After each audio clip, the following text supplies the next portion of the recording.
naik. Oke, Betty.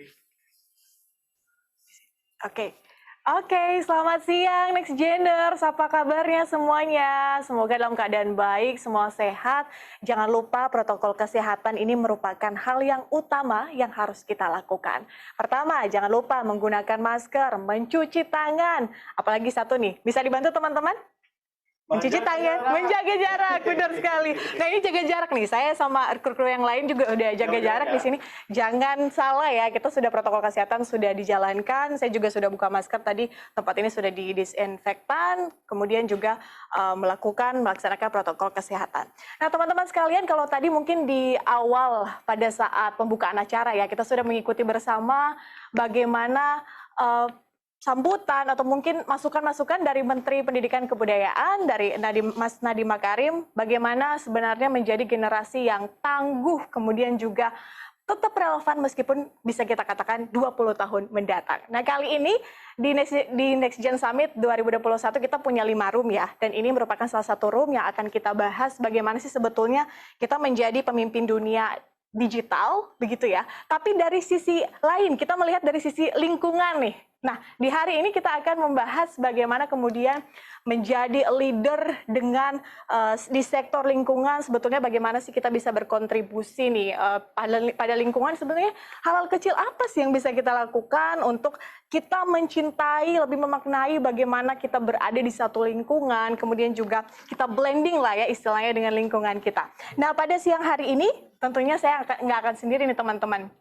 Ada salah satu narasumber yang pastinya sudah ditunggu-tunggu nih. Ada Mas Iksan. Mas Iksan nanti saya perkenalkan, tapi kita sapa-sapaan dulu. Mas Iksan, halo. Halo. Sehat ya Mas Iksan ya? Sehat, alhamdulillah. Nah, ini teman-teman Next Geners sudah banyak nih ya ikut. Kalau tadi pada saat pembukaan atau sambutan tadi, pada saat ada materi yang dibawakan oleh Mas Menteri, itu ada sekitar lebih dari 200.000 Next Geners yang sudah ikut. Nah, Mas Iksan siap-siap nih ya, ini bakalan banyak banget antusiasmenya, itu sangat tinggi sekali untuk mengetahui sebetulnya bagaimana sih menjadi seorang leader masa depan. Kita nggak bicara soal sekarang ya, karena pastinya ada banyak sekali tantangan yang akan kita lalui untuk paling tidak berpuluh-puluh tahun mendatang. Nah, teman-teman sekalian, Mas Iksan ini adalah CEO Octopus Energy. Saya juga sebetulnya, Mas Iksan baru pertama kali mendengar Octopus, ini jujur ya, pertama kali dengar Octopus, mendapatkan job gitu ya untuk memandu acara ini, dan saya riset-riset sedikit, Octopus itu sebenarnya apa sih, dan wow, luar biasa. Itu visi misinya sungguh mulia menurut saya ya, karena memang kita mungkin ingin mencintai lingkungan, tapi kita bingung gitu loh, gimana sih caranya biar kita mencintai lingkungan untuk melakukan hal-hal kecil saja. Sebetulnya buang sampah di tempatnya mungkin itu merupakan hal kecil, tapi sebetulnya susah sekali untuk kita lakukan. Coba saja satu orang, satu sampah dibuang, seluruh umat misalnya ya di dunia membuang satu sampah saja, itu pasti akan menyelamatkan dunia. Tapi ini yang akan kita bahas nanti ya Mas Iksan ya, kira-kira ada hal-hal apa sih yang bisa Mas Iksan kemudian sampaikan kepada Next Geners ini yang mungkin masih mikir-mikir, mungkin ada yang masih kuliah, nanti kalau misalnya saya lulus mau kerja di mana gitu loh kan, atau misalnya mungkin kalau saya lulus saya ingin berpartisipasi, berkontribusi di bidang lingkungan, kira-kira kemudian Octopus bisa menjadi inspirasi mungkin ya Mas Iksan ya. Nah, teman-teman sekalian, ini Mas Iksan ini adalah CEO Octopus Energy, dan saya mungkin akan sedikit saya akan memberikan sedikit introduction mungkin ya kepada teman-teman Next Geners sekalian untuk mengenal lebih dekat nih Mas Iksan ini siapa sih sebenarnya. Nih Mas Iksan ini nama lengkapnya pasti Muhammad Iksan. Mas Iksan ini merupakan co-founder dan juga CEO ya Mas ya? Betul. Benar ya? Co-founder, CEO di Octopus Waste Management PTE Ltd, luar biasa. Dari tahun 2019 itu pertama kali ya Mas ya? Betul, dari 2019. Sebelum di Octopus, nih Mas Iksan ini pada Maret 2013 sampai Oktober 2018 ini bekerja di salah satu perusahaan, bisa saya katakan seperti itu Mas Iksan? Ya, betul. Sebagai Head of Business Development, luar biasa. Di Trinika Sedayu Pratama, berkantor di Amerika ya Mas ya? Di USA ya? Di Indonesia, tapi kita headquarter-nya di US. Iya, headquarter-nya di US. Pastinya melihat atau mendengar introduction sedikit nih soal Mas Iksan ini, pasti teman-teman Exchainers mau mengetahui lebih dalam terkait dengan materi yang akan dibawakan oleh Mas Iksan. Nah, sebelumnya saya perkenalkan juga Mas Iksan ini pernah menempuh pendidikan di University of Indonesia atau Universitas Indonesia di Computer Science, kemudian melanjutkan di Haas School of Mrs. UC Berkeley sebagai atau mengambil pendidikan di Master of Business Administration. Oke, mungkin langsung saja kali ya, Mas Iksan, teman-teman Exchainers sudah nggak sabar kira-kira materi apa sih yang bakal disampaikan oleh Mas Iksan ini. Sebetulnya Octopus itu apa dan visi misinya apa nih, Mas Iksan? Silakan. Oke, thank you.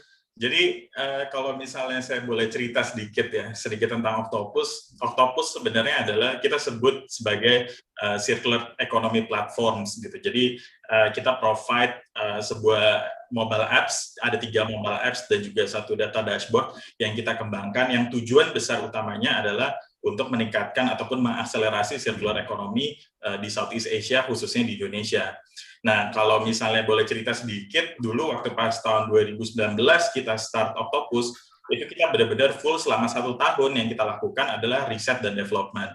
Jadi R&D yang kita lakukan itu betul-betul gitu. Jadi kita terjun langsung ke lapangan. Kita mau cari tahu sebenarnya loophole dari waste management ada di mana sih gitu. Kenapa sekarang ada 8 kota di Indonesia itu yang sedang mengalami krisis terkait TPA ataupun landfill-nya gitu. Dan itu udah benar-benar jadi permasalahan yang cukup genting. Bahkan dari pemerintah Indonesia pun itu sampai menerapkan target by 2024 itu semua plastik harus bisa ke-handle. Semua sampah plastik itu harus bisa terhandle dengan baik.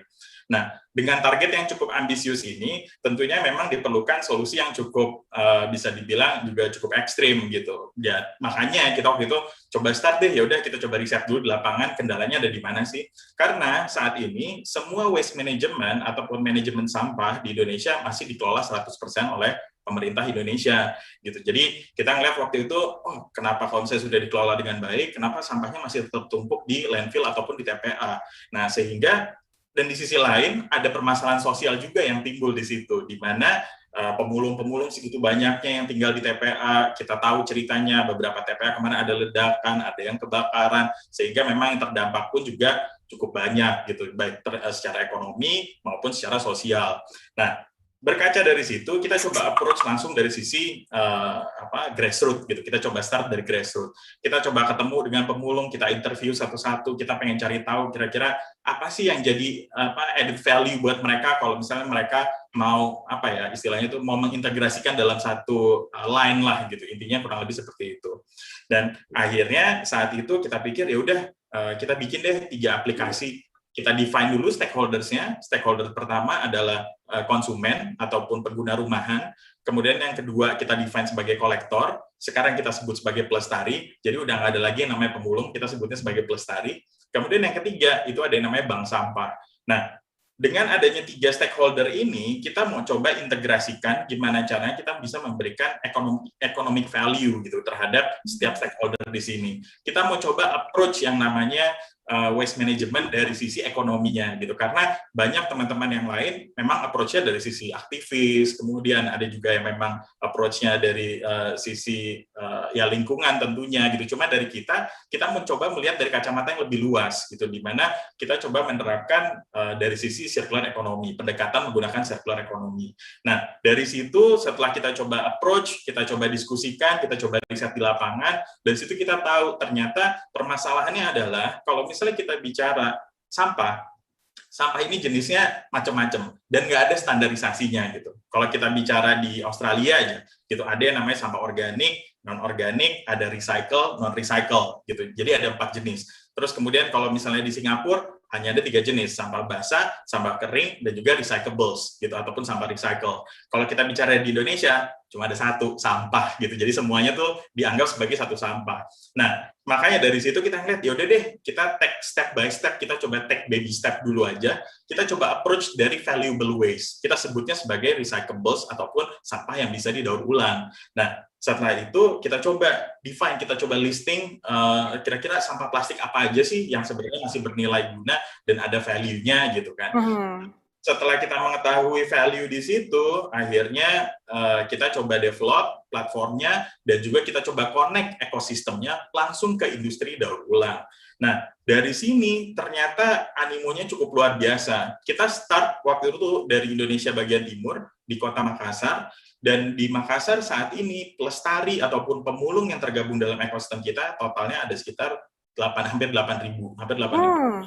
Dan bisa dibilang impact-nya yang diberikannya pun juga kepada pelestari kita juga sangat luar biasa. Salah satu pelestari kita yang tadinya adalah Satgas Kebersihan ya, Satgas Kebersihan Kota gitu ya, ataupun pemulung, itu dalam 1 bulan, di bulan Oktober kemarin, penghasilannya dalam 1 bulan sampai 10,4 juta rupiah gitu. Wow. Jadi penghasilannya dari mana sih? Penghasilannya sebenarnya adalah dengan cara dia ngambil barang dari user ataupun dari konsumen ataupun dari user yang Octopus tadi, kemudian dia jual ke checkpoint yang sudah memang terkonek dengan ekosistem Octopus. Nah, dari jualan itulah benar-benar dia ngerasa, wah ini peningkatan pendapatan saya luar biasa gitu. Dan itu tadi, sekarang saat ini rata-rata pendapatan pelestari Octopus itu di angka 3-4 juta rupiah dalam waktu 1 bulan.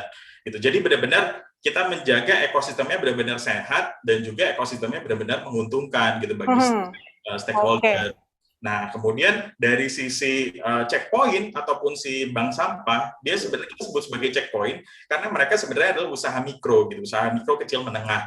Jadi dari UMKM ini kita coba leverage mereka gitu, kita memberikan bantuan akses kepada financial institution seperti bank, kemudian ke fintech juga gitu, dan gitu. Tujuannya adalah cuma satu, gimana caranya dengan berkembangnya bisnis mereka itu juga mengakibatkan penyerapan terhadap sampah daur ulang yang lebih banyak gitu. Goals-nya kurang lebih seperti itu. Oke. Mas Iksan, maaf nih, saya potong sebentar nih. Mungkin teman-teman saya perlu infokan ya, kalau misalnya ada pertanyaan atau mungkin ada yang mau dikatakan mungkin kepada Mas Iksan, silahkan ya teman-teman di kolom komentar di room chat, silahkan.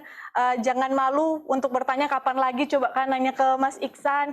Ini dari Octopus kan, maksudnya kalau misalnya ada yang kurang jelas mungkin atau mau penjelasan lebih lanjut, silakan ya teman-teman di melalui room chat dengan sertakan jangan lupa nama sama asal institusi atau sekolah Anda dari mana. Jangan lupa ya kalau misalnya mau bertanya, nanti juga akan ada hadiah menarik. Jadi ini nggak zong nih, cuma nanya doang kan udah dapat ilmunya, dapat hadiahnya pula. Nah, hadiahnya apa nih? Hadiahnya adalah 200.000 e-wallet. Nah, jadi teman-teman yang mau bertanya silahkan ya. Ini Mas Iksan juga lagi pemaparan, mungkin tadi ada yang mau ditanyakan, silahkan langsung di kolom komentar, nanti kita akan pilih pertanyaan terbaik dan juga akan mendapatkan hadiah dan pastinya akan dijawab oleh Mas Iksan. Silakan Mas Iksan, silakan dilanjutkan.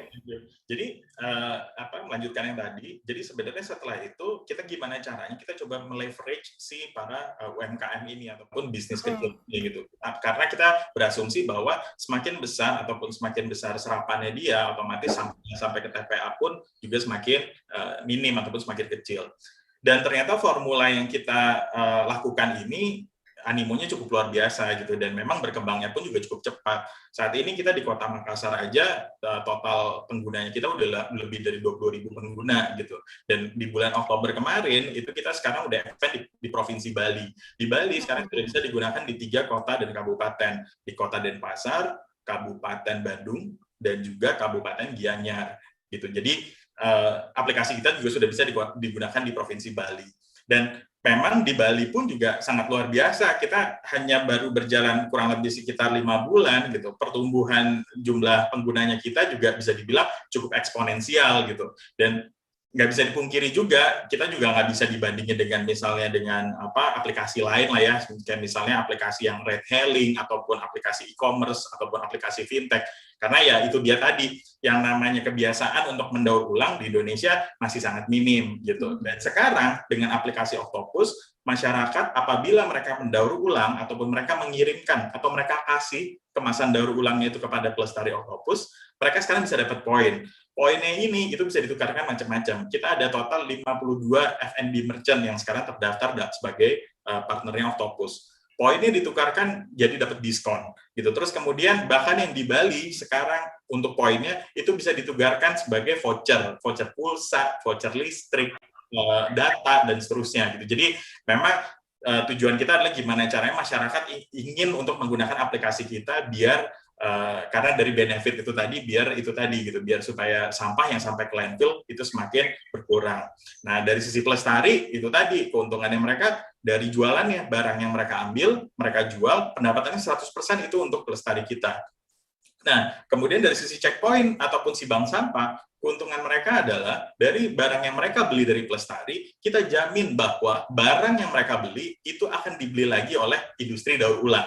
Nah, kita langsung connect nih dengan industri daur ulang yang benar-benar bisa menyerap barang mereka secara langsung. Bahkan sekarang kita juga udah connect ke salah satu industri daur ulang botol plastik di Indonesia gitu. Itu yang sebenarnya betul-betul sangat menguntungkan bagi ekosistem kita. Kalau misalnya teman-teman nih, misalnya lagi ke groceries gitu ya, lagi belanja, terus misalnya ngelihat botol transparannya Aqua, yang Aqua Life ini, itu adalah hasil produk dari barang-barang yang dikolek oleh Octopus saat ini gitu. Jadi sebenarnya kalau misalnya teman-teman beli Aqua Life gitu, beli Aqua Life ataupun botol Aqua yang memang yang berdaur ulang, yang Aqua Life ini, itu sama saja memberikan donasi kepada teman-teman pemulung kita gitu, karena otomatis circular ekonominya pun juga semakin berjalan gitu. Dan memang dari secara garis besar dari apa yang sudah kita lakukan saat ini, progresnya pun juga sangat luar biasa. Bahkan kemarin ada kunjungan dari Pak Gubernur Jawa Barat, Pak Ridwan Kamil, itu sampai datang ke lokasi kita di Bali, itu dia cuma untuk lihat gitu, gimana sih kenapa kalian bisa sukses gitu. Jadi dia penasaran dan pengen replikasi ini pun juga di Jawa Barat gitu. Dan memang saat ini kita baru bisa per 1 April kita sudah bisa digunakan di Kota Bandung gitu. Itu mungkin secara garis besarnya gitu. Kita bisa diskusi lah, kalau misalnya ada pertanyaan nanti bisa ditanyakan lebih lanjut. Kurang lebih seperti itu. Thank you. Oke, thank you Mas Iksan. Wah, itu nampaknya saya juga dapat pencerahan kali ya dari model bisnis dari Octopus ini sendiri, kan bukan cuma pure bisnis tapi juga ngebantu lingkungan, ngebantu pemulung, ngebantu juga orang-orang yang membutuhkan atau mungkin ingin ada tempat untuk menyalurkan botol-botol plastik misalnya, kan nggak tahu mau diapain, misalnya kayak selesai minum kita buang lah, tapi sebenarnya kan itu bisa disimpan terus kita pakai aplikasi Octopus ya Mas ya. Betul. Oke. Tadi juga kata Mas Iksan nih, teman-teman Next Geners, kalau di Octopus ini sudah ada di Makassar sama Bali ya? Ya. Iksan ya? Sudah ada di Bandung juga sekarang. Di Bandung juga udah ada? Bandung, Bali, Makassar. Nah, kalau misalnya pakai aplikasinya setelah mereka ngasih contoh nih botol plastik nih ngasih ke Octopus, berarti mereka akan mendapatkan feedback-nya tuh seperti poin gitu ya, poin, voucher, poin itu bisa ditukarkan di 52 FMB partnernya Octopus, terus kemudian dapat voucher juga bisa beli pulsa, listrik, apalagi kan ya anak kosan gitu kan, butuh kan gitu-gitu kan ya. Betul. Dan sebelum, silakan Mas. Sekarang kalau misalnya untuk jadi pelestari Octopus gitu ya, pendapatannya pun yang tadi saya bilang gitu. Sekarang semua orang mau jadi pelestari. Awalnya yang jadi pelestari kita di Makassar dulu hanya pemulung dan juga Satgas Kebersihan kota gitu kan. Tapi saat ini ada mahasiswa, kemudian ada juga ibu rumah tangga, kemudian karena pendapatannya itu tadi gitu, kita ada guaranteed buying price gitu, sehingga memang ekosistemnya semua happy gitu pada saat mereka gabung di Octopus gitu kan. Gitu, itu kurang lebih sih sebenarnya keuntungan yang sana. Oke, sebelum mungkin ini saya kasih teman-teman Next Geners ini kesempatan untuk bertanya. Saya punya satu pertanyaan nih Mas Iksan. Ini kan sudah ada, artinya sudah ada di 3 daerah ya, Bali, Makassar, terus Bandung juga udah ada gitu kan. Nah, targetnya ini apa ke depannya nih Mas Iksan? Targetnya saat ini kita tentunya kita mau coba penetrasi juga untuk masuk ke Jakarta gitu kan. Karena kita balik lagi, kita startup, small startup, kita benar-benar masih bootstrapping dan memang kita berjalannya step by step gitu kan. Dan memang next-nya adalah justru bukannya ke Jakarta, tapi kita justru malah connect dengan salah satu waste management company dari Scotland, dari UK, namanya Alba Group, untuk expand ekosistemnya kita justru ke Singapura. Karena kebetulan mereka baru mendapatkan license untuk e-waste collection ataupun electronic waste collection di Singapura. Tapi mereka nggak punya platformnya gitu. Jadi makanya mereka willing untuk kerjasama sama kita untuk malah jadi ke Singapura gitu. Oke, bukan cuma di Indonesia tapi juga di luar negeri sampai di Singapura ada ya seperti itu ya, targetnya seperti itu. Nah, tapi juga mungkin Mas Iksan, emang Jakarta mungkin paling butuh kali ya Mas ya. Soalnya maksudnya di Jakarta tuh bener-bener ini kan, maksudnya banyak penduduknya, terus sampahnya juga kadang tidak bisa dikontrol ya Mas ya. Jadi mungkin butuhlah platform seperti Octopus nih untuk menyalurkan hal-hal itu gitu kan, biar ada ruangnya lah untuk, apalagi buat next gener sih kebanyakan kan masih kuliah mungkin atau sekolah itu kan. Jadi perlu juga sebuah apa ya, edukasi bisa dibilang kayak gitu kali ya. Oke, tadi pertanyaan saya udah dijawab sama Mas Iksan. Ini ada pertanyaan dari next geners, Mas Iksan siap-siap ya. Mungkin pertanyaannya banyak kali ya ini ya. Tapi saya bacakan dulu satu. Ini pertanyaan dari Michelle. Michelle ini nggak tahu ya dari mana ya?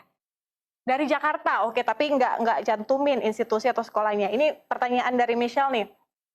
Pertanyaannya begini, bagaimana sustainable energy menjadi nilai tambah ekonomis bagi bangsa Indonesia? Simple pertanyaannya Mas Iksan, silakan.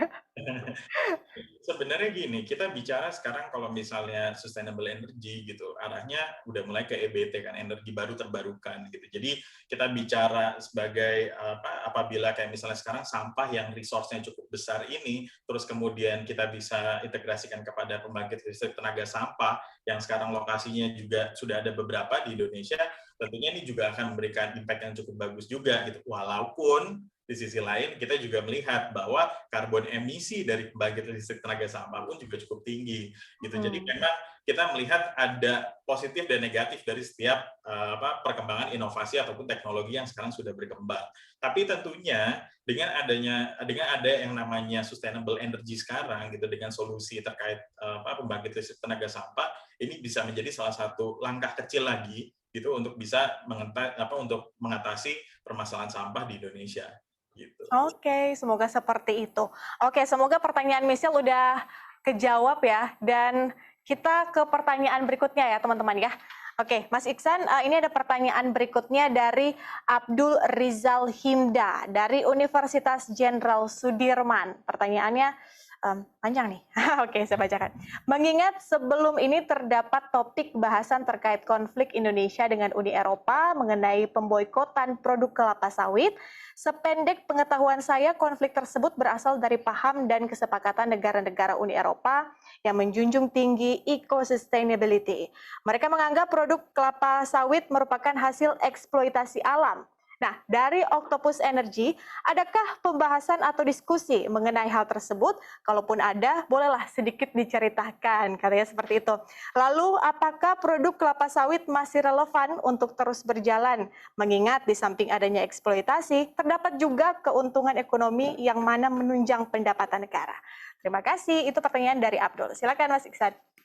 Ya, kalau kita lihat sebenarnya saat ini kelapa sawit itu sebagai pisau bermata dua memang gitu ya. Jadi kita melihat memang ada penolakan yang cukup besar dari Uni Eropa, tentunya ada boykot bahkan gitu kan. Itu memang dikarenakan dengan adanya itu tadi gitu. Kalau misalnya kita tanam kelapa sawit, itu lahannya itu langsung lahan mati gitu, sehingga makanya kita bisa tahu supaya ada pembakaran, buka lahan dan seterusnya. Karena itu tujuannya itu untuk menggemburkan lahannya lagi gitu supaya bisa ditanami lagi. Karena setelah lahan itu ditanami oleh kelapa sawit, itu udah nggak bisa lagi ditanami tumbuhan apapun juga gitu. Itu yang namanya kelapa sawit.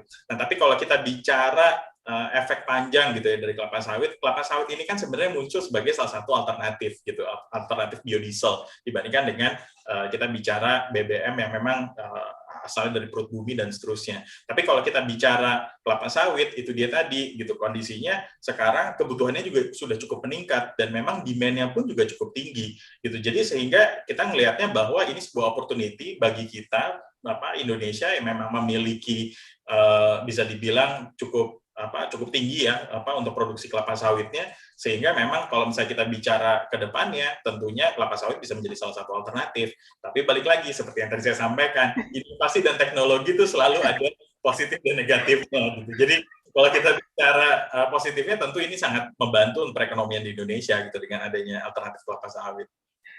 Iya, ada positif negatif ya. Kita harus lihat dari dua sisi, positifnya dan juga negatifnya. Semoga mungkin pertanyaan dari Abdul Rizal Himda ini sudah terjawab ya oleh Mas Iksan.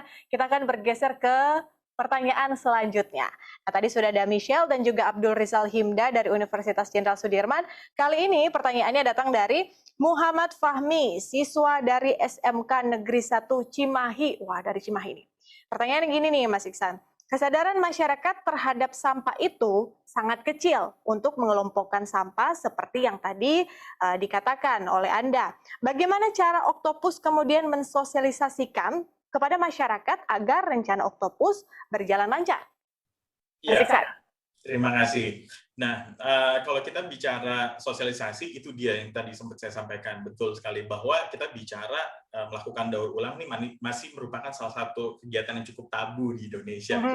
Dan makanya kenapa CMO kita tuh Hamish Daud gitu kan, yang public figure, dikenal sama orang, dan memang harapannya adalah juga bisa mendeliver gitu, mengedukasi kepada masyarakat bahwa melakukan daur ulang itu cukup simple, atau untuk menjadi sebuah aktivis lingkungan nggak perlu lagi untuk ribut-ribut turun-turun ke lapangan gitu. Kalau sekarang cukup pakai aplikasi Oktopus, itu udah bisa sangat membantu bumi kita gitu. Itu jadi salah satu langkah yang memang kita lakukan.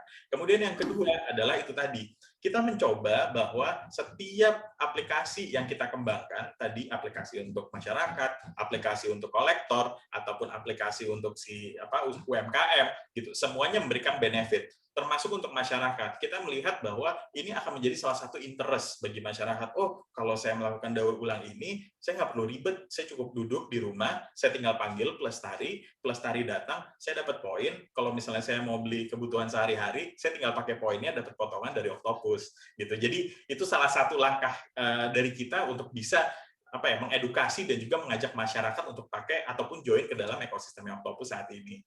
Gitu. Tapi kira-kira lewat sosialisasi itu sudah banyak nggak sih, Mas Iksan, yang aware terkait dengan isu ini? Ya, kalau kita bicara awareness, balik lagi ya gitu. Kalau misalnya memang effortnya kita terbesar saat ini adalah memang dari sisi marketing, gitu, dan juga dari sisi marketing activities.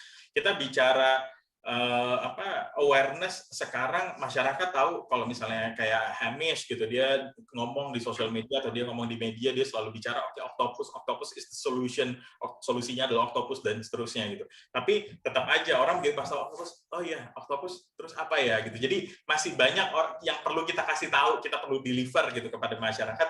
Oh iya, Oktopus tuh kayak gini, kamu cukup download aplikasinya, cukup duduk di rumah, panggil Pelestari, satu, ngebantu lingkungan, terus kemudian kedua, ngebantu si Pelestarinya itu juga. Gitu. Itu yang sebenarnya message inti dari yang kita lakukan sekarang. Gitu. Oke, ada goalnya juga ya. Oke, Mas Iksan, kita akan sapa dulu nih teman-teman dari berbagai daerah. Pertama dari Jabodetabek, terus ada juga dari Cimahi tadi ya yang sudah bertanya ya. Terus ada juga dari Batam, Sumatera Utara, Jawa Tengah, Bali, Makassar. Banyak sekali yang bergabung, Mas Iksan. Ingin tahu sebetulnya bagaimana sih sistem kerja mungkin atau kalau misalnya mereka mau berkontribusi gitu ya bagi lingkungan, caranya seperti apa? Mungkin bisa terinspirasi dari Mas Iksan kali ya ceritanya gitu kan, punya visi, punya goalnya. Oh, mulia sekali sih ini. Yang angkat dulu ya Mas Iksan. Enggak, tapi ini sebagai motivasi juga bagi Next Geners kalau nanti mungkin punya tujuan yang seperti Mas Iksan, mungkin akan mengikuti langkah-langkah dari Mas Iksan sendiri. Oke, lanjut pertanyaan berikutnya. Wow, ini ada Hosea dari Batam, Mas Iksan. Selain sampah plastik, apa dimungkinkan segala jenis sampah jadi fokus Oktopus? Karena sejauh yang saya pahami, Oktopus Recycle hanya untuk sampah plastik. Dan sejauh yang saya tahu, Indonesia juga merupakan penghasil sampah terbanyak di dunia. Silakan, Mas Iksan. Ya, jadi itu betul sekali. Indonesia menjadi salah satu penghasil sampah terbesar di dunia. Per hari itu sampah di Indonesia itu sampai 172.000 ton, yang itu sebenarnya ukurannya sama kayak Candi Borobudur gitu, Bang. Wow. Itu setiap harinya sampah yang diproduksi oleh Indonesia. Nah, kita bicara Oktopus itu tadi, kita bicara dari small step dulu deh gitu. Makanya kenapa kita berangkat dari sampah-sampah yang bisa didaur ulang. Karena sampah-sampah yang bisa didaur ulang tentunya sampah-sampah yang bisa memiliki nilai ekonomi gitu. Jadi dan Oktopus adalah sebuah collection platform gitu. Kita aplikasi pengumpulan sampah gitu kan. Sehingga memang itu dia tadi gitu. Kita benar-benar startnya dari botol plastik sekarang, kemudian kita sekarang udah mulai expand juga, ada botol shampoo, kemudian juga ada botol lain-lainnya gitu. Jadi kita bicara ke kemasan plastik lainnya. Bahkan sekarang di Makassar kita udah mengambil juga yang namanya electronic waste gitu. Jadi kayak misalnya kipas angin bekas rusak atau TV rusak ataupun AC rusak, biasanya kan teman-teman mungkin pada kesulitan kan numpuk ditaruh di gudang atau kalau nggak taruh di belakang atau kalau nggak dicopot-copot gitu, intinya kayak gitu, bikin rumah lah. Nah, kalau sekarang dengan adanya Octopus, justru kalau misalnya teman-teman kasih barang-barang rusaknya tadi, elektroniknya tadi ke Pelestari Octopus, itu membantu taraf hidupnya mereka gitu. Itu yang pertama. Kemudian yang kedua itu dia tadi, kita benar-benar menghambat yang namanya arus sampah yang bisa sampai ke landfill gitu. Jadi dari jenisnya sendiri tentunya kita akan expand terus, kita akan bertambah terus jenis yang bisa dikolek oleh Octopus, tapi tentunya itu tadi, kita tetap menjaga economic value bagi setiap stakeholder kita gitu. Oke, semoga sudah menjawab pertanyaan dari Hosea ya. Ini pertanyaannya sekaligus juga tadi pertanyaan penutupnya dibilang Indonesia merupakan penghasil sampah terbanyak di dunia, itu juga diamini sama Mas Iksan nih. Jadi teman-teman Xgener sudah tahu kan sekarang datanya Indonesia penghasil sampah terbanyak nih, gimana kita ke depannya mau seperti apa gitu kan. Jadi small step tadi dikatakan oleh Mas Iksan ya terkait dengan hal itu. Nah berikutnya, ini masih ada pertanyaan lagi teman-teman? Oke, masih ada, tapi kita masih banyak pertanyaannya. Oke, tapi dahulu saya ucapkan juga terima kasih kepada sponsor kita New Skin pada siang hari ini yang sudah mendukung acara Next Gen Summit 2021. Oke, kita ke pertanyaan berikutnya Mas Iksan. Saya pikir ini adalah momen yang ditunggu-tunggu dan sangat bermanfaat karena teman-teman sekalian ini kita mendahulukan teman-teman yang ingin bertanya kali ya, biar menjawab semua pertanyaan dari teman-teman. Oke, mulai berikutnya adalah Rizky Arlin dari Makassar, Mas Iksan, dari Universitas Hasanuddin. Pertanyaannya gini, bagaimana cara kami selaku pelajar dan mahasiswa bisa ikut berkontribusi di Octopus? Simple banget pertanyaannya, tapi ini harus benar-benar dijawab oleh Mas Iksan. Silakan. Ya, jadi sebenarnya ada dua hal sebenarnya yang teman-teman bisa lakukan gitu kan. Yang pertama itu tadi bisa download aplikasinya Octopus gitu. Tinggal cari di Google Play Store ataupun di iOS App Store, tinggal cari aplikasi Octopus ubah sampah jadi berharga. Itu langsung download, itu bisa. Itu paling simple yang pertama. Atau yang kedua, kalau misalnya teman-teman pengen ada pendapatan tambahan, bisa gabung jadi pelestarinya Octopus aja gitu. Karena semua barang yang kita collect itu semua sampah bersih gitu. Jadi kita benar-benar menjaga martabat dari pelestarinya kita juga gitu. Makanya kenapa kita rubah namanya dari pemulung jadi pelestari, karena memang benar-benar ini humanitarian movement gitu bagi si teman-teman pemulung tadi gitu kan. Dan memang kalau misalnya teman-teman ingin terlibat lebih jauh untuk bisa menjadi pelestarinya Octopus, itu sangat mudah gitu. Tinggal nanti cek juga aja di sosial media Octopus, di situ ada contact person-nya.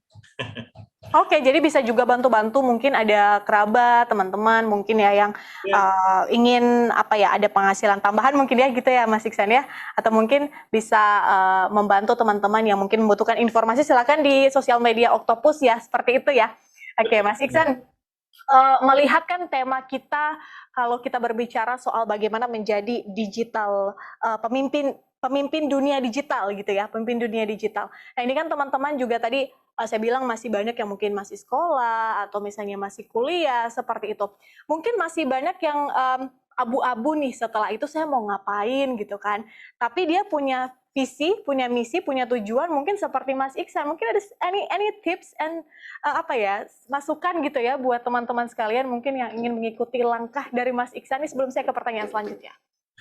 Kalau misalnya mungkin sebenarnya paling simpel adalah follow the passion ya gitu. Jadi karena kita kalau bicara masih muda, terus habis itu energi masih banyak, terus kemudian kita ngeliat juga knowledge-nya pun juga pasti jauh lebih banyak gitu. Dan kita ngeliatnya sebenarnya potensi untuk bisa build sesuatu tuh sangat besar. Apalagi kita bicara Indonesia, marketnya cukup luas. Even Indonesia ini satu market yang paling dilihat dan paling dilirik oleh seluruh dunia gitu. Karena ngeliat marketnya cukup besar, terus keberagaman aja cukup banyak gitu. Sehingga solution ataupun produk apapun yang bisa dimarketkan dengan baik di Indonesia itu pasti akan sold gitu. Dan itu yang sebenarnya memang saya lihat saat ini. Kita bicara produk digital seperti startup, aplikasi dan seterusnya, maupun produk non digital sekalipun, saat ini ketertarikannya pun juga cukup tinggi gitu. Sehingga memang kita bicara masyarakat kita nih, masyarakat yang cukup unik dan memang ya itu tadi gitu, just find the problems gitu. Jadi kita lihat problemnya apa sih yang belum di-solve gitu di Indonesia,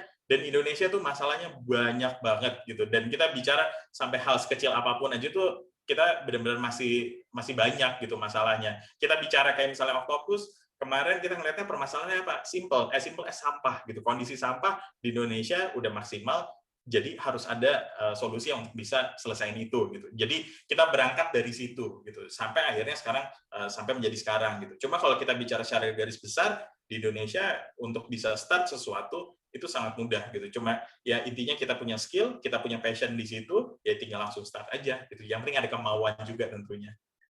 Oke, follow your passion gitu ya Mas Iksan ya. Yes. Oke, Mas Iksan, pertanyaan selanjutnya ini dari Jason dari Universitas Multimedia Nusantara UMN ya. Bagaimana Octopus bisa mengengage future user dari Octopus yang mungkin masih gaptek, Mas Iksan? Contohnya ibu rumah tangga. Aduh, Jason nih gimana sih? Agar bisa menggunakan aplikasi Octopus. Nah, gimana tuh Mas Iksan?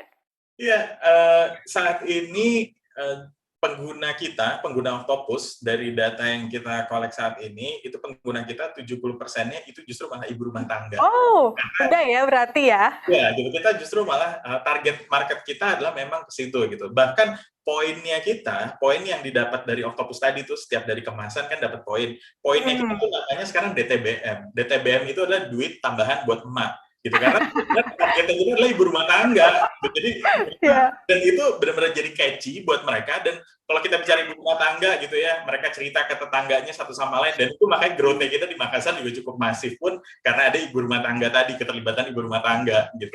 Dan di sisi lain, kalau misalnya kaum yang memang ataupun masyarakat yang memang belum bisa terakses terhadap teknologi saat ini, contohnya pemulung gitu. Pemulung sekarang kita coba koneksikan ke mereka ke beberapa CSR program dari perusahaan-perusahaan besar gitu. Misalnya ada salah satu perusahaan kemarin juga coba menghibahkan smartphone gitu kepada pemulung-pemulung gitu. Karena sekarang pemulung-pemulung sebelum mereka menjadi pelestari Octopus, mereka akan kita training gitu. Training dari sisi teknologinya, training dari sisi knowledge-nya gimana cara handle si kemasan bekas tadi supaya menjaga value-nya gitu. Bahkan sampai training untuk bisa itu tadi menyapa ke warga gitu ataupun ke masyarakat gitu, sehingga mereka bisa diterima gitu oleh masyarakat gitu. Itu yang bisa dibilang yang sekarang sudah dilakukan oleh Octopus. Mas Iksan, jadi maksudnya kalau misalnya ada pemulung nih contohnya di langsung, Octopus nih langsung turun nggak sih ke jalan gitu ya untuk sekaligus apa ya, manggil atau sosialisasi mungkin mau nggak ikut Octopus atau seperti apa sih? Maksudnya itu cuma dari CSR-nya atau gimana? Ya, jadi sekarang saat ini kita coba engage dengan beberapa yayasan gitu, baik yang di Makassar maupun yang di Bali dan juga yang di Bandung saat ini gitu. Semua kita engage melalui yayasan.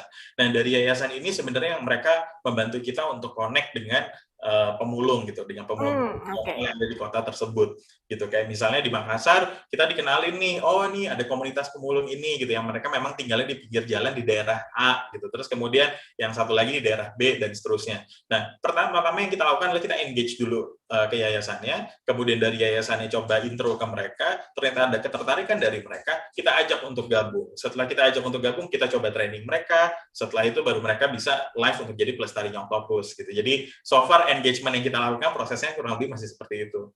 Oke, siap. Kita ke pertanyaan selanjutnya, Mas Iksan. Ini ada pertanyaan dari Aditya Warman.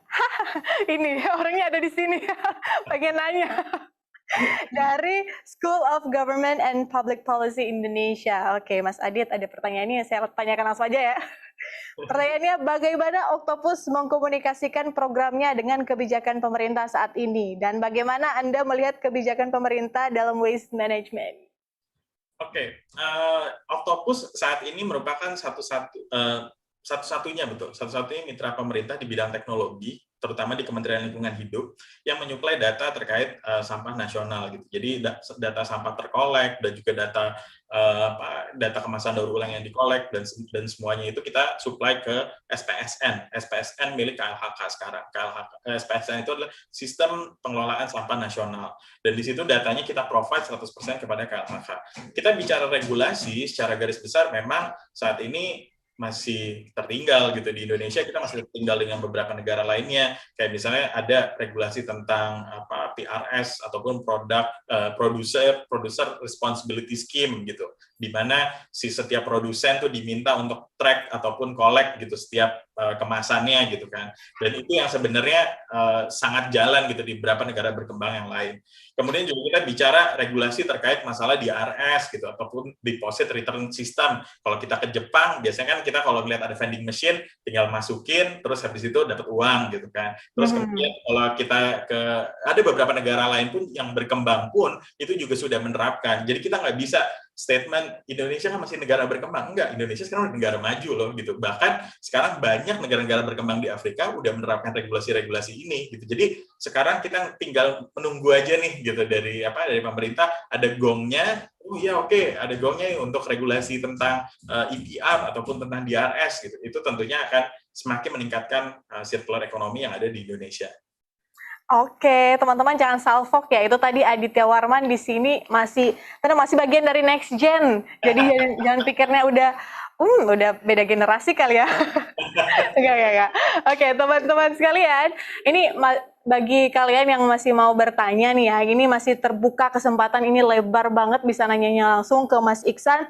Jangan lupa caranya, silakan di kolom chat ya, di room chat, di Microsoft Chat Room. Silakan yang masih mau bertanya, ini kita masih banyak waktu gitu ya untuk Mas Iksan menjawab pertanyaan-pertanyaan dari Next Geners. Pertanyaan selanjutnya dari Rizky Arlin, asal Makassar, Universitas Hasanuddin.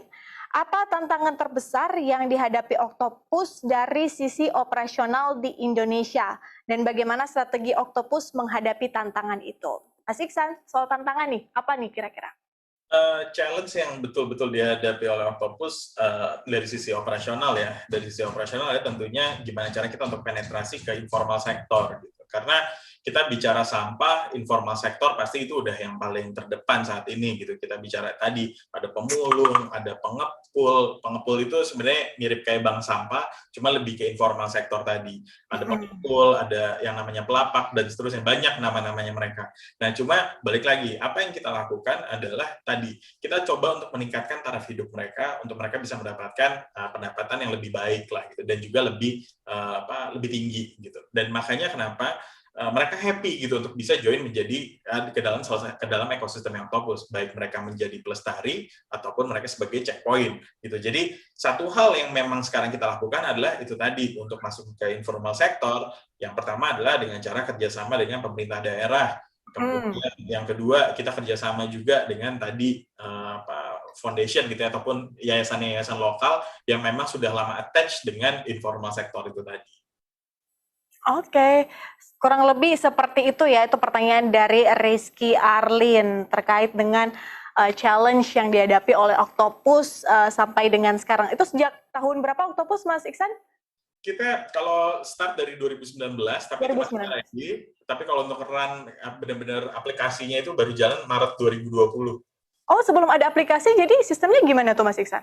Kita masih riset, kita benar-benar pure riset selama 1 tahun full gitu. Kita pengen tahu kira-kira, karena kita nggak mau gitu bikin aplikasi, tapi ternyata aplikasinya tuh nggak diterima oleh masyarakat. Atau malah aplikasi ternyata bukan solusinya gitu kan, makanya sebenarnya yang bikin lama kita di 1 tahun terakhir itu. Oke, research ya, cari tahu dulu kira-kira gimana sih untuk menjalankan aplikasi ini, kira-kira ada peminatnya nggak, kira-kira seperti itu ya Mas Iksan ya? Oke. Kita ke pertanyaan selanjutnya. Ini pertanyaan dari David Thomas Priyatmojo dari Universitas Internasional Semen Indonesia. Menurut Kakak, apakah perkembangan teknologi sangat berpengaruh terhadap lingkungan? Mas Iksan, silakan. Kalau misalnya untuk sekarang kita bicara perkembangan teknologi, ya kita yang tadi saya bilang gitu, teknologi itu dan inovasi selalu bermata dua gitu. Ada positifnya, ada negatifnya. Even itu teknologi yang dikhususkan untuk lingkungan gitu. Kayak misalnya kita bicara even plastik. Plastik itu sebenarnya ditemukan pertama kali itu sebenarnya untuk bisa mengatasi permasalahan kemasan pada saat itu gitu. 70 tahun yang lalu lah gitu. Dan sekarang plastik ini justru malah jadi problem kan. Itu dia tadi, di saat itu menjadi solusi, tapi di saat ini menjadi problem gitu, atau menjadi masalah gitu. Jadi kita bicara teknologi ataupun inovasi, perkembangannya itu sangat cepat gitu. Kita bicara teknologi yang dalam lingkungan, apapun itu, semuanya at some point pasti akan ada dampaknya juga terhadap lingkungan gitu. Kalau tantangan itu kan tadi sudah sebenarnya sudah dijabarkan ya sama Mas Iksan ya soal tantangan yang dihadapi oleh Octopus. Tapi kalau kita berbicara soal generasi ya taruhlah 20 tahun ke depan gitu ya Mas Iksan, dengan adanya regulasi-regulasi dari pemerintah, kemudian juga awareness yang bisa dikatakan masih minim ya di kita ini di Indonesia, kira-kira akan gimana sih lingkungan kita paling tidak 20 tahun mendatang mungkin pandangan Mas Iksan gimana nih supaya ini next geners juga punya gambaran untuk memulai small steps nih gimana? Iya, kita bicara permasalahan sampah tuh semua itu harus melibatkan multi stakeholders gitu. Kita nggak bisa ini tugasnya pemerintah nih untuk nyelesain sampah gitu. Itu kita nggak bisa gitu juga. Justru malah kita harus melibatkan dari start dari diri sendiri gitu kan. Cuma kalau kita bicara 20 tahun ke depan gitu, bisa dibilang to be honest, saya sendiri sebenarnya cukup ngeri gitu kalau misalnya ngelihat, bayangin satu hari sampah yang dihasilkan Indonesia itu segede Candi Borobudur gitu. Jadi kebayangkan gitu kalau misalnya kita bicara 10 tahun, not even 10 tahun, 10 hari aja kita udah kebayang sampah yang numpuk itu sebesar apa gitu. 8 kota besar di Indonesia saat ini tuh udah mengalami kendala itu tadi gitu kan, landfill yang udah kapasitasnya udah full. Nah, makanya kita ngelihat sebenarnya dalam 20 tahun ke depan betul-betul nih yang namanya awareness dari masyarakat ataupun kita nih yang masih muda, gimana caranya untuk bisa itu tadi gitu. Kita coba start dulu deh small step dari rumah, gimana caranya. Mungkin sebenarnya sekarang juga udah banyak dilakukan dari rumah tangga, di mana udah mulai misahin tuh, oh ini sampah kering, ini sampah basah. Minimal itu yang sebenarnya sekarang sudah dilakukan. Tapi kondisinya kan setelah ditaruh dipisah, kemudian pas diangkut ternyata dijadiin satu lagi gitu. Itu yang sebenarnya permasalahan udah cukup common banget nih di Indonesia gitu kan. Jadi memang harapannya kita adalah dengan adanya solusi dari Octopus saat ini, teman-teman yang sudah memisahkan tadi sekarang sudah tahu gitu, yang tadi udah dipisahkan sampah keringnya bisa dibawa ataupun dikirim lewat apa gitu. Oke, itu small steps-nya. Oke, selanjutnya kita ke pertanyaan dari Rizky M. Nah, Rizky M ini dari Jambi ya. Pertanyaannya gini, bagaimana Octopus berperan langsung dalam perkembangan IoT di Indonesia? Dan Indonesia termasuk negara penghasil sampah plastik terbesar di dunia. Bagaimanakah potensi pemanfaatan energi sampah organik di Indonesia, Mas Iksan? Ya, yang pertama kalau misalnya terkait IoT, kita sendiri sebenarnya kita lagi coba proses untuk mengembangkan reverse vending machine sendiri gitu ya. Jadi seperti yang tadi itu kayak misalnya di Jepang kan teman-teman kalau misalnya masukin botol kemudian bisa dapat tunai ataupun dapat poin gitu. Nah, hal itu yang sekarang sebenarnya kita lagi coba kembangkan juga. Tujuannya kenapa? Kita ingin memudahkan gitu masyarakat untuk bisa melakukan daur ulang. Saat ini melalui Octopus teman-teman bisa hanya dengan 10 pieces kemasan yang teman-teman punya bisa panggil Plestari. Nah, nantinya pada saat teknologi IoT-nya sudah bisa kita implement gitu sebagai reverse vending machine, nantinya tentunya hanya 1 pieces aja itu udah bisa melakukan daur ulang. Gitu. Nah, terus kemudian tadi terkait sampah organik. Potensi organik nih juga sebenarnya cukup besar. Banyak teman-teman yang saya tahu juga gitu dan saya kenal itu sudah banyak melakukan inovasi di bidang sampah organik gitu. Bahkan ada black soldier flies di situ di mana maggot ataupun larva itu mereka makan sampah organik gitu kan. Terus kemudian ada juga beberapa yang memang sebenarnya inovasi yang betul-betul ramah lingkungan gitu. Jadi potensinya kita bergerak di bidang yang berbeda-beda, tapi aiming-nya kita sama kok gitu. Aiming-nya adalah gimana caranya untuk mengurangi sampah yang bisa sampai ke landfill. Gitu. Oke, masih ada lagi pertanyaan dari teman-teman, tapi Mas Iksan mungkin ada nggak sih materi atau mungkin penjabaran lebih lanjut mungkin yang mau dipaparkan sama Mas Iksan? Ada nggak, Mas? Ada sih, boleh. Ada, boleh. Lihat ya. Oke. Jangan lupa teman-teman kalau mau bertanya silahkan ya. Ini kolom chat masih terbuka. Teman-teman silakan kalau misalnya ada pertanyaan, kapan lagi kan ya? Oke, ya sebenarnya sih tadi beberapa udah saya sempat jelaskan gitu. masalah permasalahan di Indonesia. Nah, ini sebenarnya mungkin bisa saya jelaskan lebih lanjut gitu kan. Jadi kalau kita bicara informal sektor tuh yang di atas nih, yang di atas di mana prosesnya tuh dari si waste generator ataupun teman-teman sebagai masyarakat, habis itu dikirim ke small middleman, big middleman. Ini adalah rangkaian transaksi yang terjadi di traditional market. Kemudian apa yang Octopus lakukan itu adalah yang di sisi bawah. Kita coba simplify apa yang sudah ada, kemudian kita mau coba untuk mendefine setiap stakeholder-nya di sini gitu, di mana ada dari waste generator ataupun kita sebut sebagai user, terus kemudian juga ada pelestari di situ, collection points, collection center, bahkan sampai ke industri. Nah, kemudian apa yang kita lakukan adalah kita mengembangkan ada 3 aplikasi yang tadi saya ceritakan juga. Yang pertama, aplikasi untuk user. Aplikasi untuk user itu tadi, untuk dia bisa panggil pelestari, dia bisa dapat poin, dan juga hanya 10 pieces itu udah bisa panggil pelestari. Dari pelestari, itu sama juga. Kita menggaranti dengan menggunakan AI, kita menggaranti bahwa harga beli kepada pelestari itu selalu lebih tinggi dibandingkan dengan harga pasar gitu yang ada di kota masing-masing kita beroperasi gitu. Jadi tujuannya sebenarnya seperti itu. Nah, kemudian di checkpoints di sini adalah sebagai usaha UMKM lah ya, usaha UMKM yang tadi sempat saya mention juga. Sebenarnya sih itu ya. Terus kemudian mungkin saya mau kasih lihat juga tentang impact-nya. Nah, ini yang sebenarnya cukup menarik gitu dari Octopus.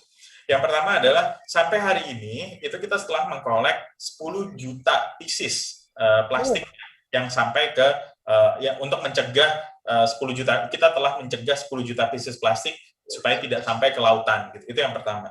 Yang kedua adalah job creation.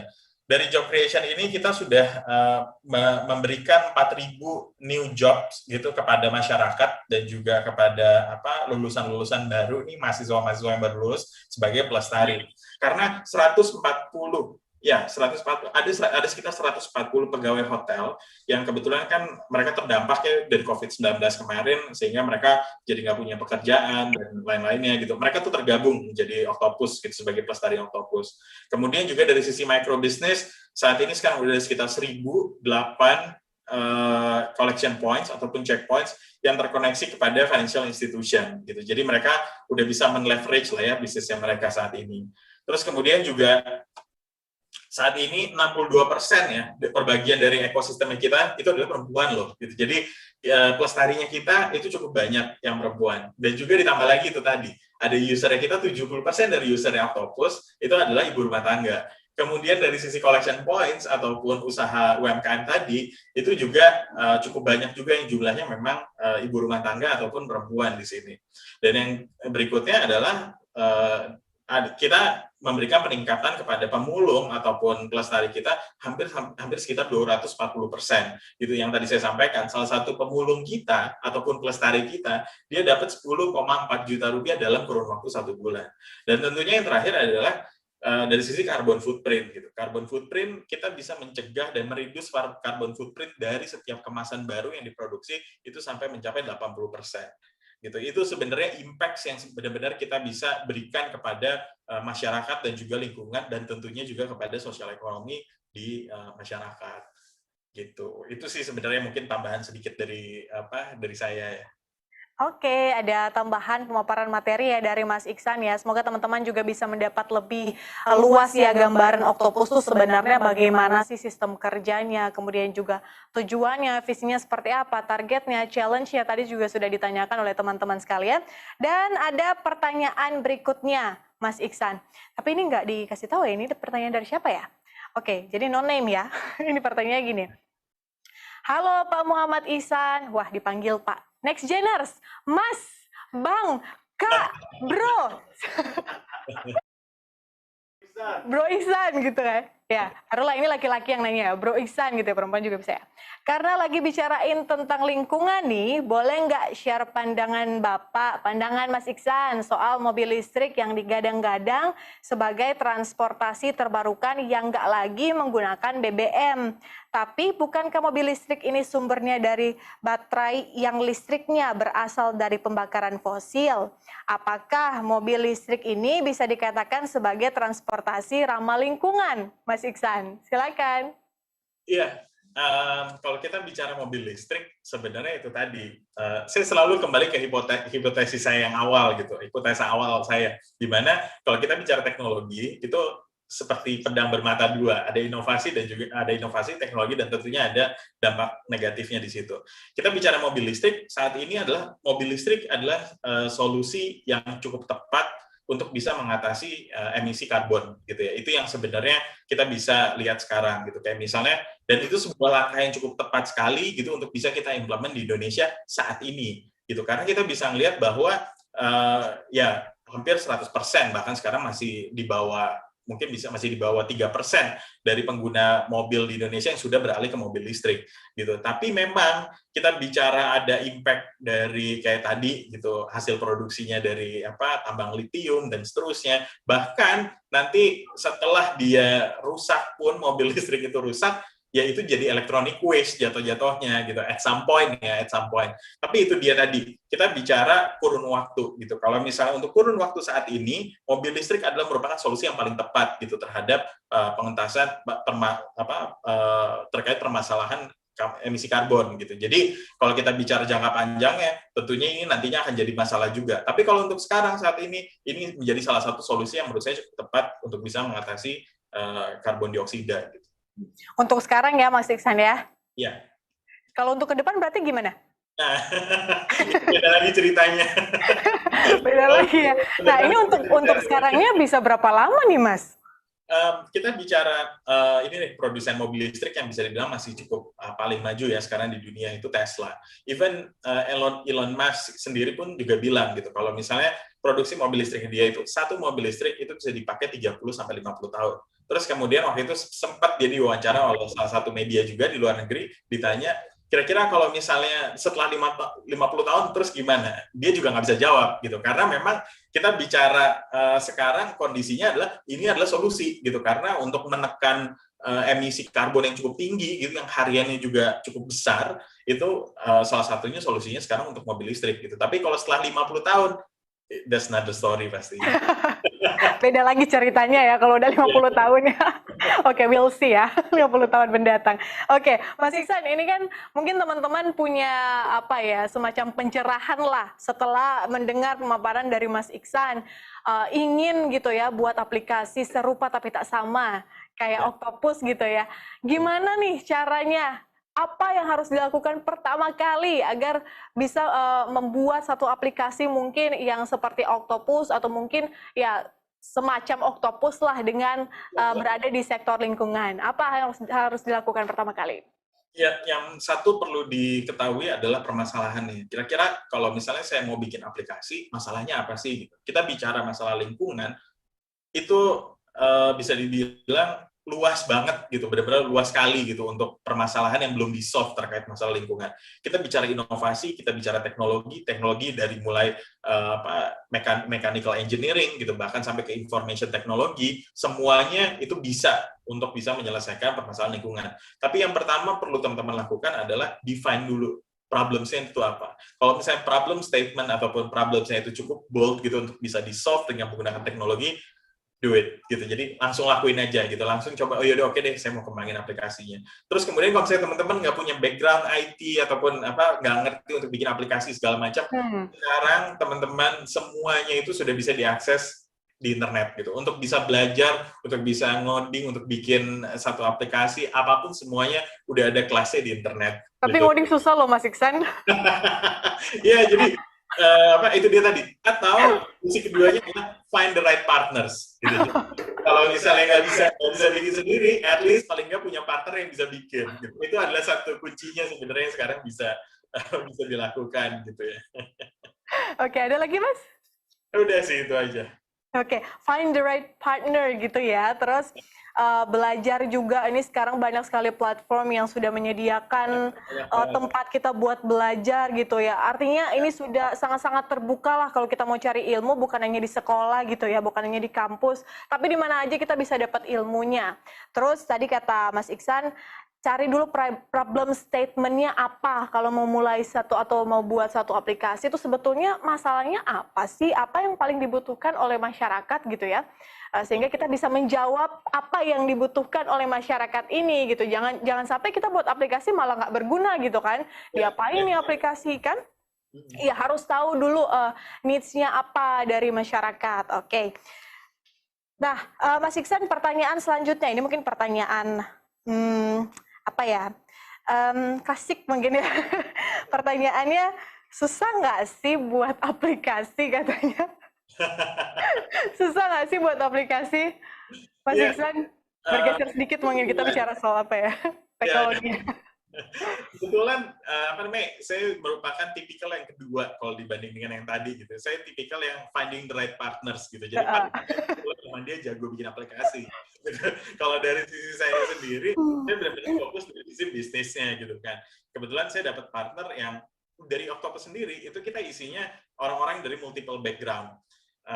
Kayak saya dari sisi bisnis. Kemudian Aha. saya CFO saya itu dia lulusan dari Harvard Kennedy School gitu. Dia memang master di public policy sehingga memang dari sisi financial dan juga dari sisi drive policy yang kira-kira sesuai dengan apa yang Octopus lakukan, dia cukup paham.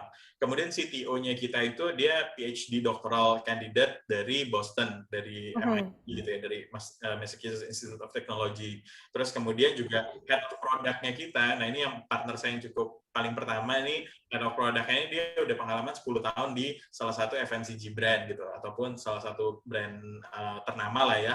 Itu dia benar-benar punya pengalaman 10 tahun di situ dan memang posisinya benar-benar product minded lah gitu. Jadi dia memang in charge sebagai head of product-nya Octopus sekarang.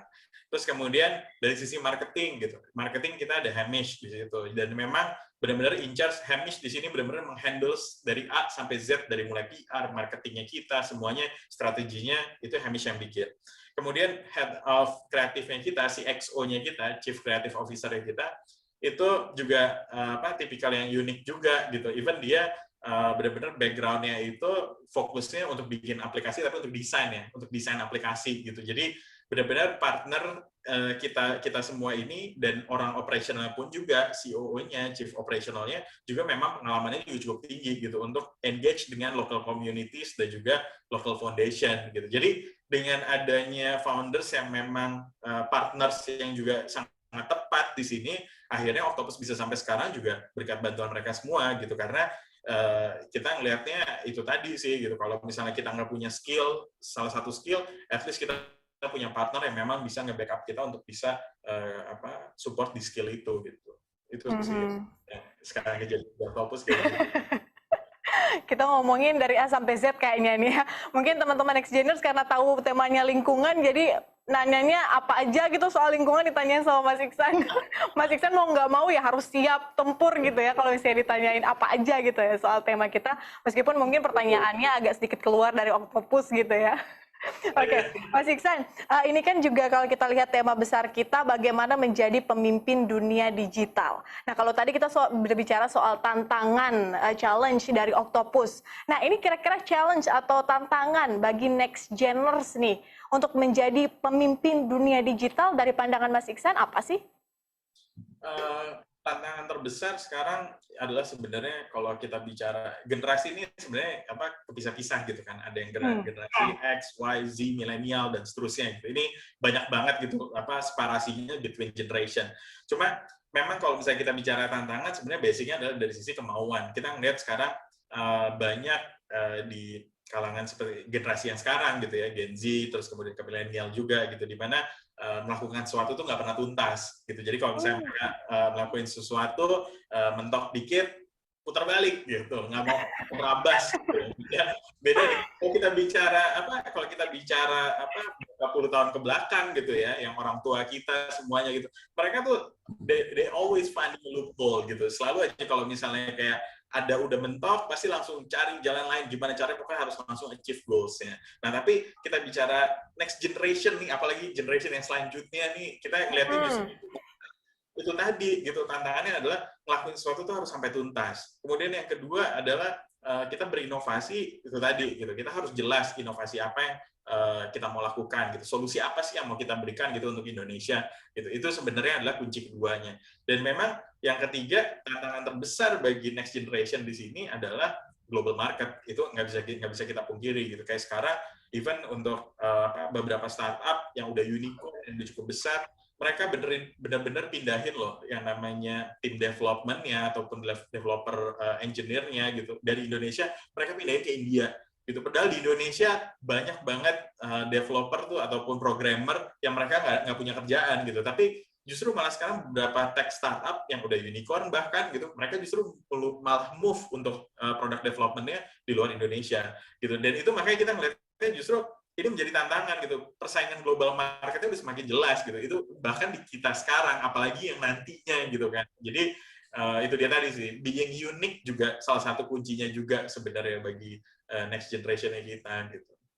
Oke, jadi tadi ya kata Mas Iksan, mungkin sama kayak tadi tuh kita kan dengerin juga diskusi yang juga ini saya pandu juga dengan Mas Menteri ya, soal bagaimana menciptakan suatu generasi yang benar-benar tahan banting lah istilahnya dan tetap relevan. Ini kata Mas Iksan, kalau bisa ngelakuin sesuatu tuh tuntas, bisa nggak sih? Jangan setengah-setengah gitu kan. Jangan kalau misalnya ketemu masalah misalnya atau problem seperti itu. Terus tiba-tiba langsung, aduh udah deh, kayaknya saya nggak bisa nih, nggak mau terusin deh, bla bla. Ya seperti itulah kira-kira. Jangan lupa melakukan sesuatu harus tuntas. Pertama, kedua berinovasi ya Mas Iksan ya. Harus berinovasi, lihat nih tantangan nih sebenarnya ke depan apa sih, dan mau nggak mau kita juga harus mengikuti tantangan itu, kita harus jawab tantangan itu, mau nggak mau kita harus berinovasi.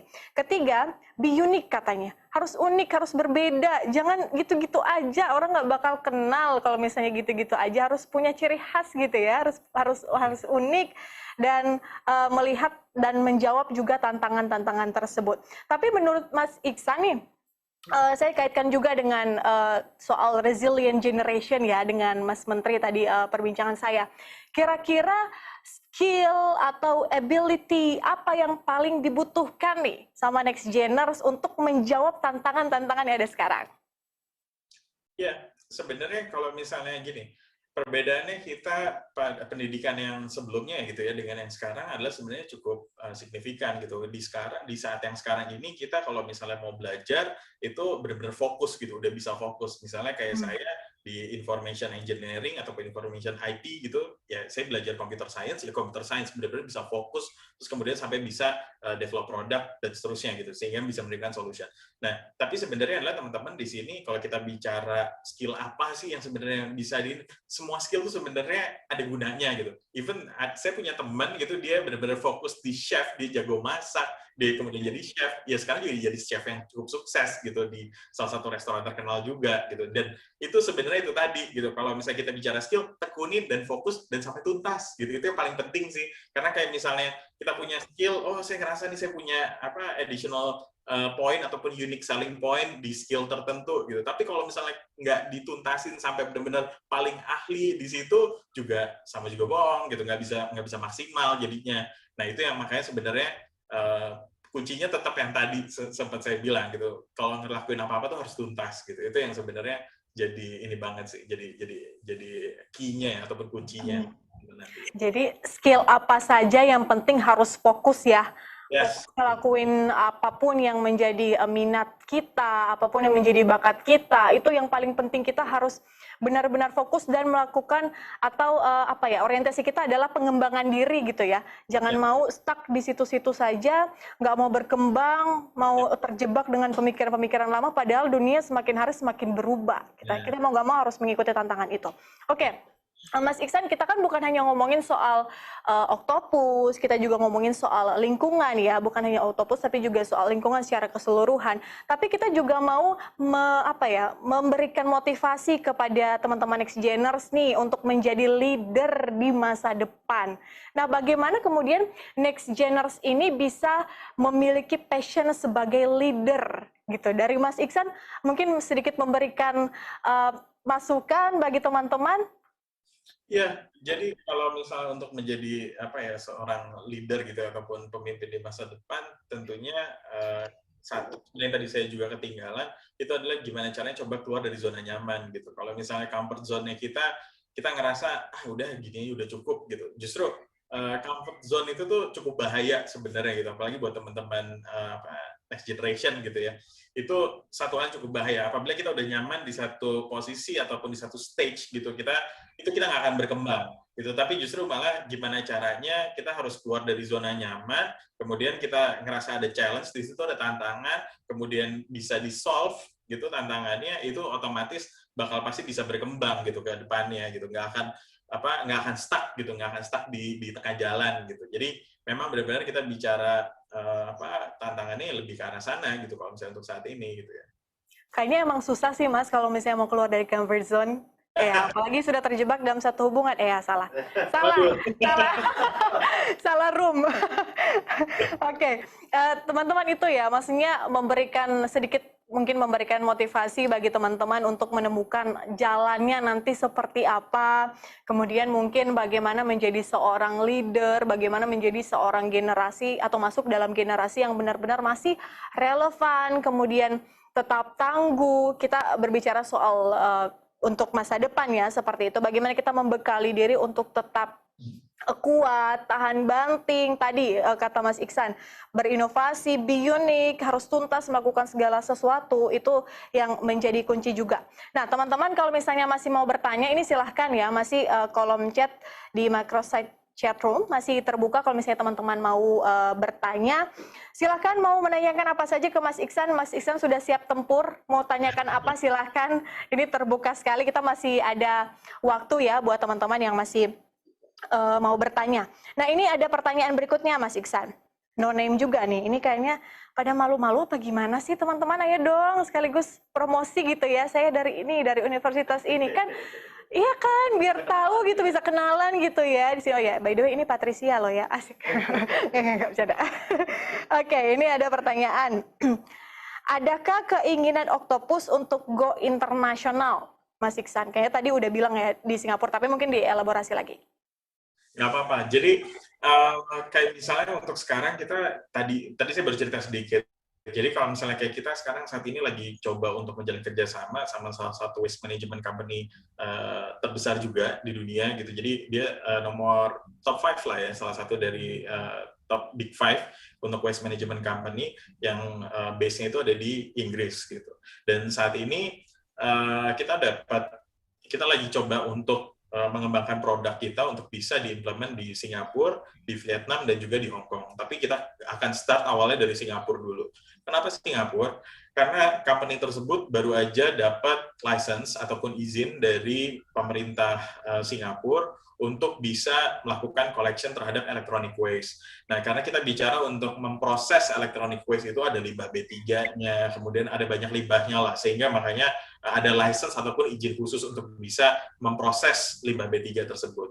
Nah, kondisinya adalah di Singapura mereka membutuhkan satu platform yang bisa melakukan traceability gitu, ataupun track dari setiap electronic waste yang dibuang oleh masyarakat Singapura. Nah, kebetulan Octopus kita udah melakukan itu untuk sampah plastik, kemudian juga cardboard, aluminium, kaleng, dan bahkan sampai electronic waste pun juga udah kita lakukan pengambilan gitu di Makassar gitu kan.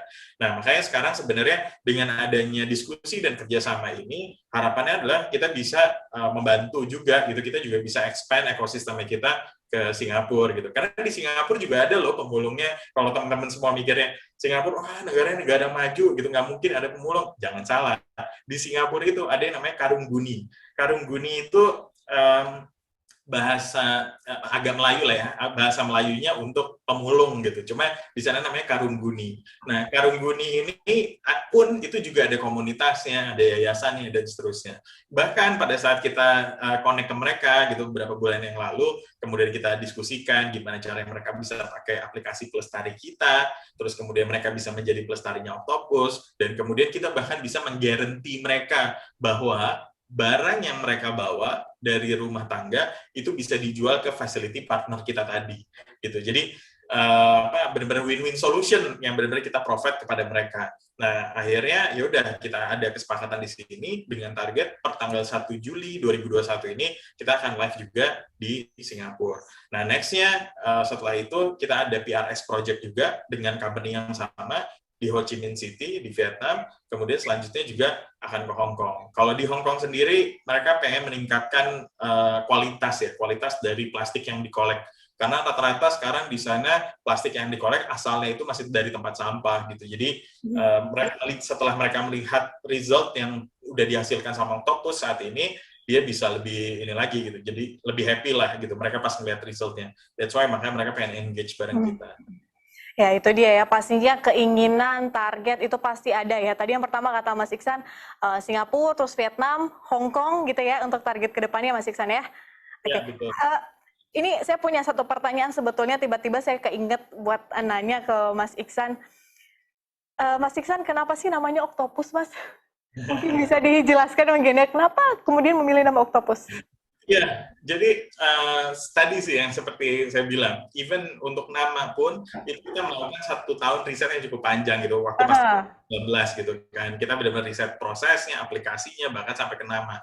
Kita ngelihat banyak, even nggak cuma di Indonesia, tapi juga di luar negeri pun juga waste management startup itu selalu related to waste gitu. Misalnya e-waste or apa waste, selalu ngomongnya tentang itu.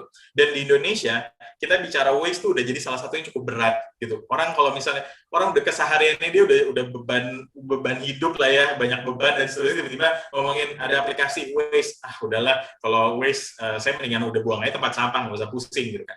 Nah, makanya branding kita sebut sebagai Octopus karena kita pengen salah satu something yang fun, kemudian something yang benar-benar nggak ada any related to waste gitu. Terus kemudian juga orang juga jadi bertanya-tanya apa sih Octopus gitu. Itu yang sebenarnya branding yang memang pengen kita kedepankan kurang lebih kayak gitu.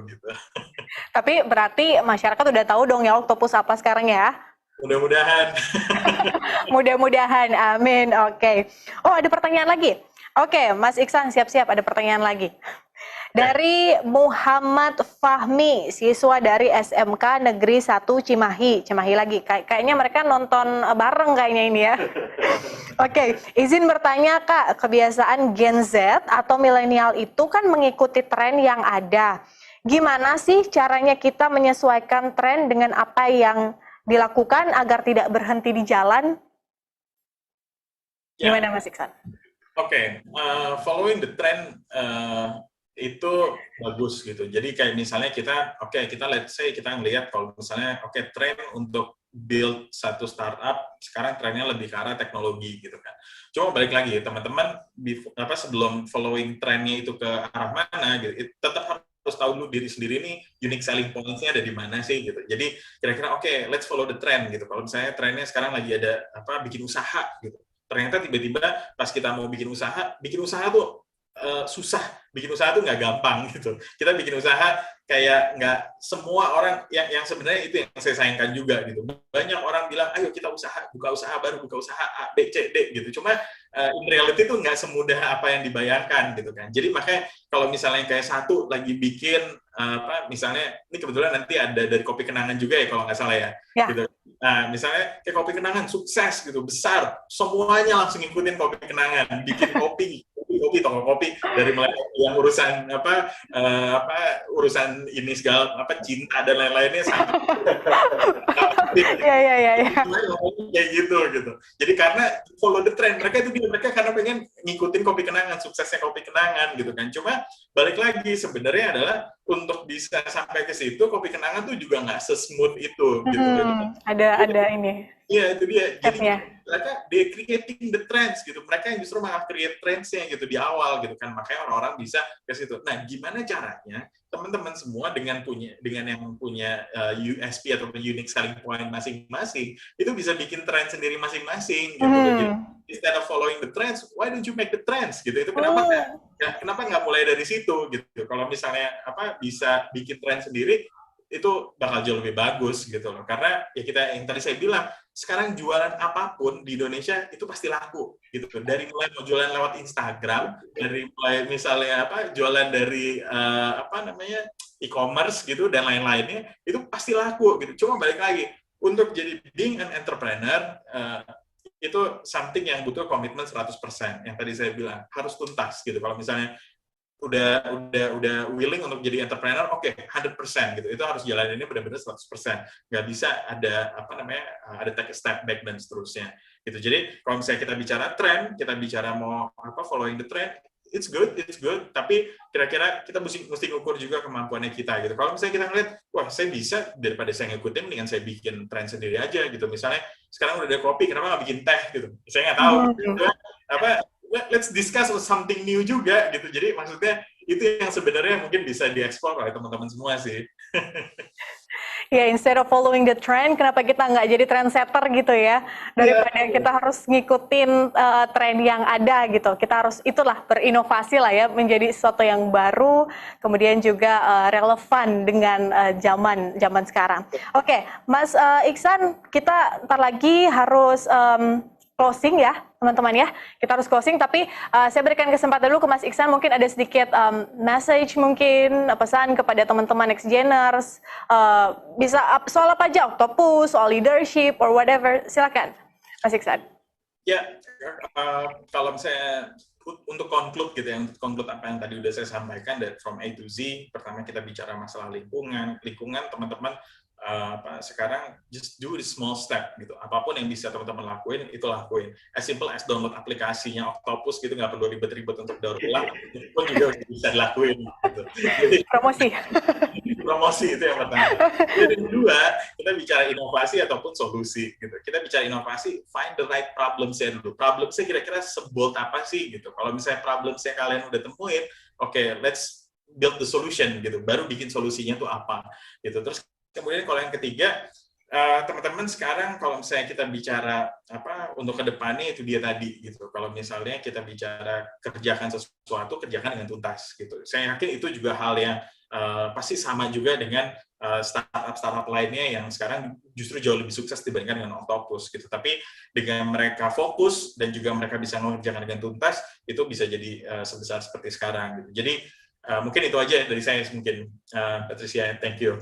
Oke, itu ya udah jelas banget kayaknya dari tadi diulang-ulang, jangan lupa ya ngerjain sesuatu tuh harus tuntas, terus harus benar-benar berinovasi, jangan mau stuck di situ, self development itu penting banget, jangan lupa tetap mengikuti perkembangan zaman juga biar kita tetap jadi generasi Z, generasi milenial yang benar-benar tahan banting, kemudian relevan meskipun bisa kita katakan 20 tahun mendatang. Oke, Mas Iksan, thank you so much. Hari ini sudah gabung bareng kita. Wah, luar biasa itu pemaparannya, terus menjawab pertanyaan dari teman-teman juga. Semoga pertanyaan-pertanyaan dari teman-teman sudah bisa terjawab semua. Dan teman-teman sekalian, kok kayak acara apa gitu ya teman-teman sekalian gitu ya? Next Geners ya, oke. Oke, dan kita juga mau ngumumin pertanyaan menarik yang sudah kita pilih ya dari sekian banyak pertanyaan tadi, kayak tadi yang ratusan pertanyaan. Wow. Oke, by the way teman-teman jangan lupa ya download Octopus. Ini saya barusan download. Ketahuan ya baru. Saya barusan download ya, maksudnya kayak saya dapat pencerahan sedikit lah paling tidak kan soal apa sih sebenarnya tujuan dari Octopus ini, dan juga saya mau ngajak teman-teman juga untuk ikut berkontribusi ya bagi cintai lingkungan kita lah, sayanglah sama lingkungan kita, kasihan tahu kalau misalnya kita nggak memberikan attention, nggak memberikan perhatian ke lingkungan kita, sayang banget, apalagi kalau kita bicara soal 20 tahun ke depan, 50 tahun ke depan, wah kalau kita nggak sekarang kapan lagi, coba kan kelamaan nanti mikirnya kalau nggak ngelakuin sekarang. Oke, ini pertanyaan menarik yang dapat hadiah hari ini. Siap-siap, siapa kira-kira? Jeng dari ratusan pertanyaan terpilihlah satu penanya terbaik. Siapa dia? Siapa kira-kira? Siapa yuk?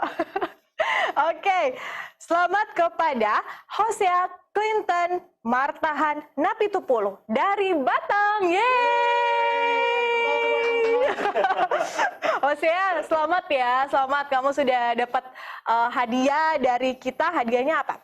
200.000 e-wallet ya. Nanti jangan ini ya, jangan sedih ya kalau misalnya harus nunggu mungkin ya kita selesai acara, mungkin ada kru kita yang bakal ngubungin kamu untuk dapat hadiahnya. Jadi teman-teman, Oh, thank you buat hari ini. Hari ini luar biasa sekali. Kita udah berbicara sama Mas Iksan. Teman-teman juga dari berbagai daerah, Jabodetabek, tadi Batam, ada juga dari mana ya? Makassar, dan banyak juga daerah-daerah. Iya, Sumatera Utara, Kalimantan juga ya ada yang sudah berpartisipasi. Jangan lupa teman-teman, kita masih ada sesi berikutnya ya. Kita harus jeda beberapa saat. Kita masuk di sesi berikutnya.